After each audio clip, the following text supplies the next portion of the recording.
everyone. Thanks for tuning in to Behind the Review, a behind-the-scenes look at the journalistic work of our team here at The Review. This podcast series will serve as a deep dive into the reporting process of our hardworking contributors. In this series, we're unpacking their work in our spring issue and why it's important to tell these stories now. Today, I'm joined by Jay Ashdown. Jay is a final-year journalism student serving as our masthead's head of research. He has worked at Ricochet Media and the Eyeopener, and occasionally dabbles in film critique for Met Radio. Passionate about journalism with a focus on social justice, he believes strong reporting has the power to upend the status quo. He wrote a piece about journalists who cover social justice issues, who are frequently subjected to online hate and tech-facilitated harassment. When this happens, perpetrators can be near impossible to hold responsible. Despite this being a years-old problem, newsrooms still aren't equipped to deal with it, or they just don't seem to care. Jay, welcome to Behind the Review. Thanks for being here with me today. Hi, thanks for having me. I'm psyched to be here. I'm psyched for you to be here as well. So I just want to start by saying that I thoroughly enjoyed reading your feature. You know, it's a good piece of writing that will speak to many when you find yourself muttering under your breath, "That's just not right," which is the case with me. Like, it's not new. It's kind of sad to see that like not much has changed despite everybody, at least everybody who are women or people of color who have experienced that, who have talked to each other about it. Everybody knows it's happening, but there's still not much change happening. So I was trying to convey some sense of people want this to change and also some kind of motion towards that, if that makes sense. So I guess, like, as you say, like, because this is not exactly new, what initially sparked your interest in covering this subject? I think in 2024, around last fall, I saw a tweet from the Canada Press Freedom Project. They have a reporting portal for journalists to report any incident of press freedom violations, and that includes online hate. And they said, basically, if you've ever experienced any form of harassment or any targeting by the organization Honest Reporting Canada, then you can report that in our portal. And that was a name that I'd seen a few times from journalists I'd followed online who had criticized war crimes from Israel, or at least who had mentioned the violence happening in Gaza and in Palestine. I'd also seen that these people have been inundated with tons of hate comments in their replies every time they post about something like that. And I started to think about the organizations behind a lot of online hate against journalists. And looking into it, I noticed that not only organizations, a lot of right-wing organizations, but also conservative politicians had incited this kind of hate against journalists, which fills their inboxes to the point where they can't even be online anymore and feel unsafe being in public a lot of the times. Some people have been stalked by people who have been involved in right-wing organizations like Diagolon and other hate movements. And it's such a problem that it's hard to unpack because it's one, the format of hate that it perpetuates comes from online media. It's encouraged by online media, like pundits who encourage Islamophobic hate or misogynistic hate or any other form of racist or sexist hate. I think that's a great segue into this idea of how, like, with the advent of social media, like, it's made it a lot worse, you know. Yeah. Online trolls now have, like, a platform, and with, like, X's policies changing, there's, the protection, like, against hate speech is not, like, there anymore, so it's quite unfortunate. That's a big thing on X right now because I've been on Twitter and X for like too long, and I should still be on there because it's like so unhealthy. The changes that have happened recently, like online hate on there has existed for so long for like not even just public figures, but any woman or person of color that states a political opinion online. But it's especially gotten worse because now the algorithm that's been kind of influenced or like at least changed by Elon Musk, it's really kind of sped up and encouraged more hate to happen. Now you're seeing that kind of like hateful tweets. Like I see that on my For You page on the platform where I wouldn't have seen it otherwise because the algorithm used to at least be somewhat kind of catered towards each user's interests, but now it's kind of just encouraging hate from casual misogyny to straight up like Nazi posting. So it definitely has sped up a lot of the hate that people are experiencing. But at the same time, this is something that I think Nora Loretto helped me learn this. This is something that people have experienced for a long, long time since the start of Twitter. It's just easier to get that message across to more people now. Absolutely. So would you say that a lot of the women journalists you spoke to, they find that it's hard for them or they're hesitant to approach anyone in a position of power because there's this fear that they won't be taken seriously or there are not proper procedures in place to help them deal with that? Definitely. A lot of the journalists I spoke to, they're very outspoken about this. So people like them, they wouldn't have any trouble. Like Ramnik Johal, she's an associate editor at Press Progress.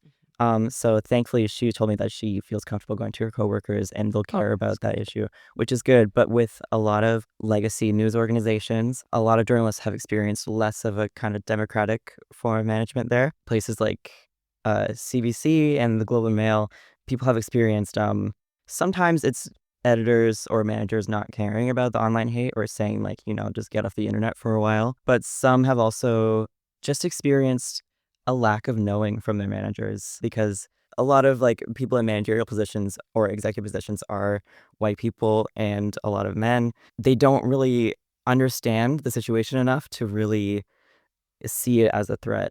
But the truth is, online hate can extend into in-person hate. It results in actual death threats to people. It's a really dangerous thing. And I wish it were taken more seriously. Yeah. How scary, like that some people don't understand that it translates to like the real world. Yeah, it's really frustrating. Did you ever encounter any challenges when gathering sources? Like was anyone at all hesitant at first or is it more so they want to like speak on this subject? Yeah, everybody I spoke to was really eager to speak about it, which is good. I'm very grateful for it because it's a really sensitive subject. It's quite literally a source of trauma. Yes. But the main problem I had was something I knew I would have trouble with from the start because it's when you experience online hate, of course you're going to be wary of some random person asking to interview you because you don't know who's going to contact you. So I interviewed quite a few people who I'd known had experienced online hate, a lot of them who were women of color. And of course, they didn't get back to me, which is so fair because if you just got an email from a random person, it's understandable why you wouldn't talk to them because a lot of threats come in the form of emails. A lot of organizations too have gotten emails that like were posing as innocuous and then after the fact they like use it to infiltrate organizations to get more information from organizations to like further target them and stuff like that. So I get it.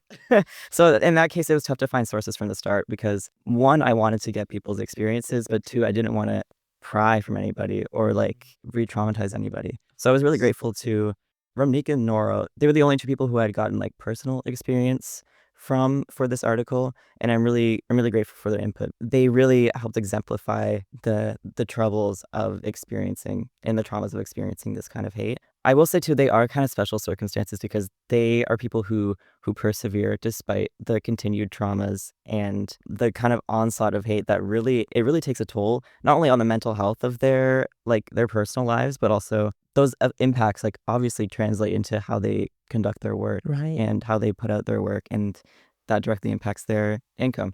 The fact that they could persevere through it is, I wouldn't say brave because everybody who experiences this is brave, and like it's also so understandable if you kind of can't deal with online hate because it's kind of designed to not be able to. Does that make sense? No, it's designed to bring you down. Yeah, exactly. But yeah, because something that Ramnik told me was that a lot of people, at least a couple of people she knew, had quit the industry because they couldn't deal with the onslaught of like online hate, because it also comes in forms of like emailing. There's no Sometimes it turns into sending letters. Sometimes my it turns into God. people stalking you.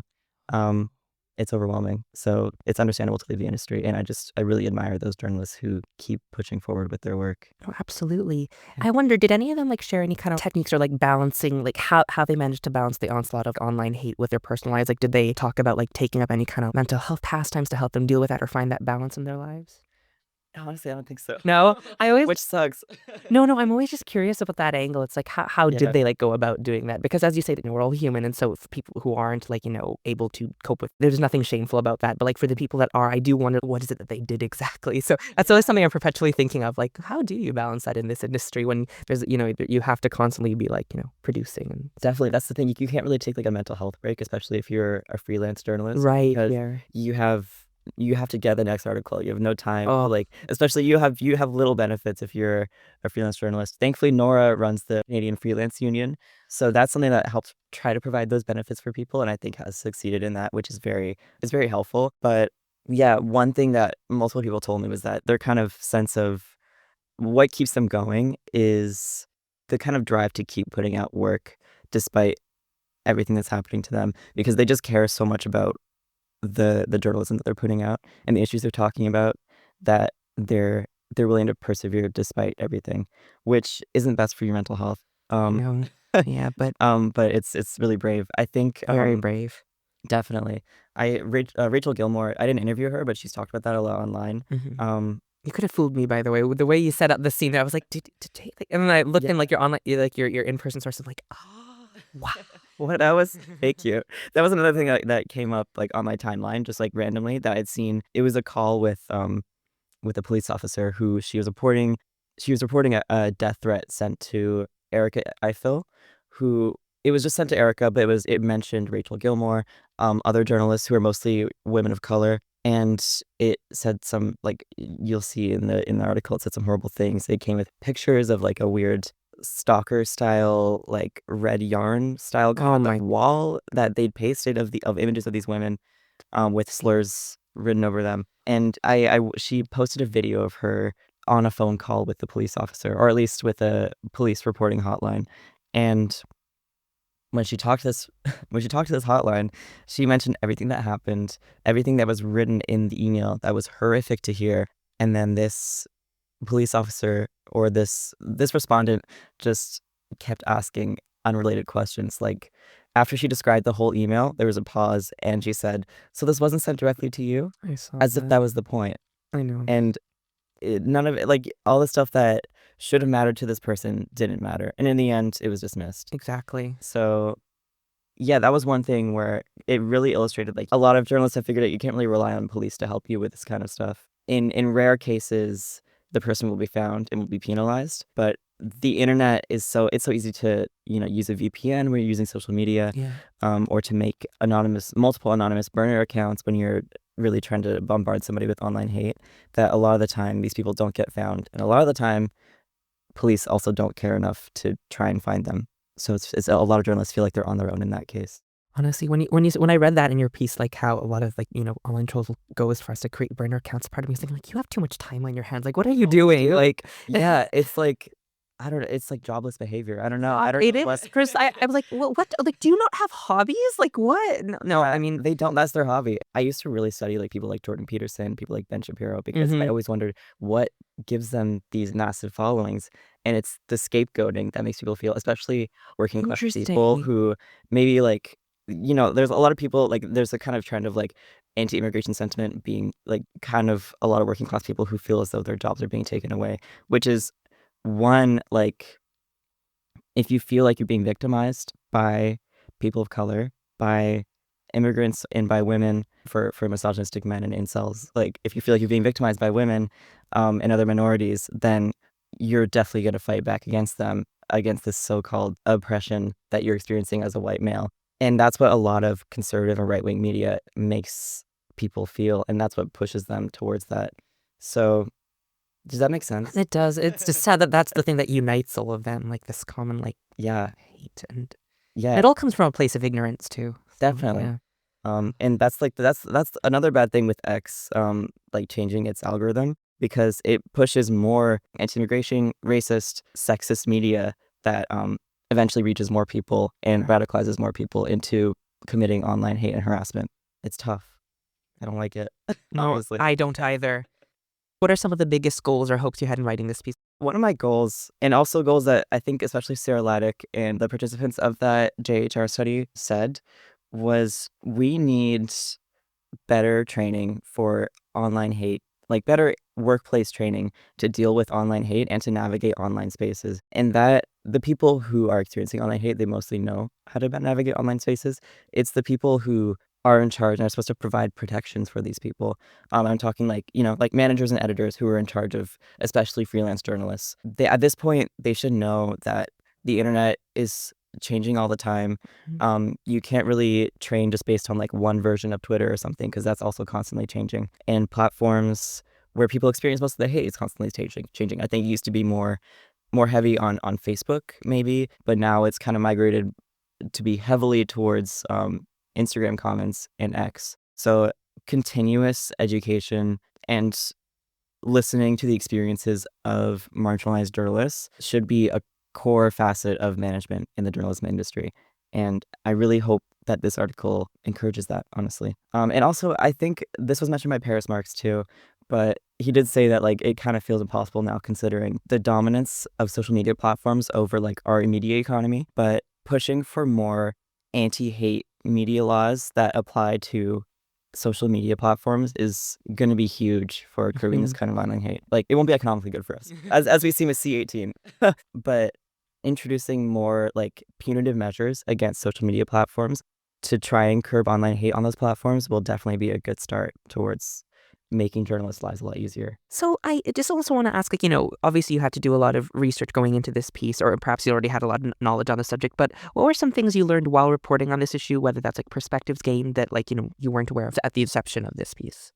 Yeah, I think I was already obsessed with this topic because like being trans online, I had already like seen other trans people like experience, especially from people like lives with TikTok and other like online right-wing tabloids. People like me have already experienced a lot of online hate. So I was already invested in that side of it where I had kind of a personal interest in it. Similar thing where like if lives of TikTok posts a random trans person for no reason other than to hate and incite hate, then that trans person who isn't even the public eye is suddenly experiencing death threats and letters to their door and gets doxxed and gets the police sent to their door to be harassed, stuff like that. And from then on, I've always like been interested in like trying to research the sources of online hate. Initially, that was just for my own like knowledge. I mean, there's nothing. It feels like there's not much that we personally can do, but just to like keep tabs on what's happening. And then thankfully I was able to translate that interest into, I've been doing some assistant research for the Open Digital Literacy and Action Network, which is currently working on a report on online anti-trans hate. And that's been, it's not like very good for your mental health, but it's still like, it helps to not just know about what's happening and not just experience it, but actually be able to put out some work that tries and influences the world to change. Absolutely. So that's been really helpful. And then that's kind of why I wanted to do this story, because for that, I'm helping out with this very like scholarly kind of report on the issue.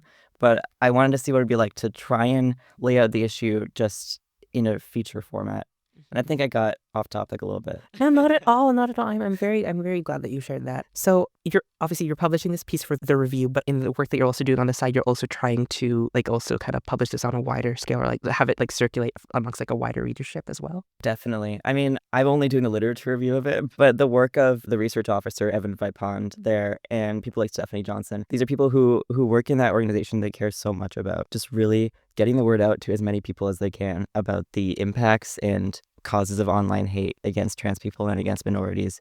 So yeah, getting to do that work is rewarding for everybody in that company, because it's like we all want people to see what's happening, and not only that, but like recommend changes and try and influence change. And that's why I love journalism too, because there's a sense of like objectivity, of course, where like, you're not supposed to try and do anything with your work or try and make a statement with your work. But at the same time, it's like, it is really rewarding to get to put out work that changes people's minds or opens up people to new perspectives on issues that they hadn't known about before. And hopefully with new knowledge available to people, they can be encouraged to change things in the industry. Absolutely. I always love that idea of like, as long as you kind of approach a subject from like a willingness to learn, like that's always very like helpful. That offers some hope for the future.